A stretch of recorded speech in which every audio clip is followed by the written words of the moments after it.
రోహిత్ శర్మ ఫ్యాన్స్కి విరాట్ కోహ్లీ ఫ్యాన్స్కి good news. Rohit Sharma Virat Kohli 2027 world cup దాకా కొనసాగుతారని BCCI vice president Rajiv Shukla garu తెలిపారు. ఇక మీద నుంచి ఎలాంటి పోస్టులు వచ్చినా ఏదొచ్చినా నమ్మకండి. ధైర్యంగా రోహిత్ శర్మ విరాట్ కోహ్లీ స్టోరీలు చూడండి.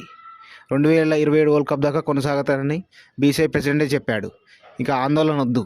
రోహిత్ శర్మ కళ కూడా అదే, 2027 వరల్డ్ కప్ గెలవాలి, తర్వాత రిటైర్మెంట్ తీసుకోవాలని చాలా ఇంటర్వ్యూలలో కూడా చెప్పాడు.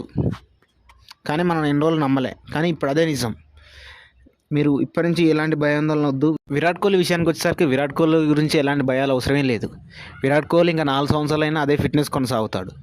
కానీ మనకు కావాల్సింది కేవలం వాళ్ళ పర్ఫార్మెన్స్ బాగుంటే 2027 వరల్డ్ కప్ దాకా ఆడతారు. ఇప్పటి నుంచి 2027 వరల్డ్ కప్ వరకు ఇండియాకి 27 ఓడిఐస్ ఉన్నాయి. ఆ 27 ఓడిఐస్ మంచిగా ఆడాలి, మంచిగా పర్ఫామ్ చేయాలని మనం కోరుకుందాం. వాళ్ళ ఫామ్ బాగుంటే ఎవరు నిందించలేరు. ఇక బీసీసీఐ కూడా కొత్త కెప్టెన్ కోసం చూడట్లే. ఆల్రెడీ ద గ్రేటెస్ట్ కెప్టెన్ ఉన్నాడు కాబట్టి కెప్టెన్సీ విషయంలో కూడా భయపడాల్సిన అవసరం లేదు. 2027 దాకా రోహిత్ శర్మనే కెప్టెన్.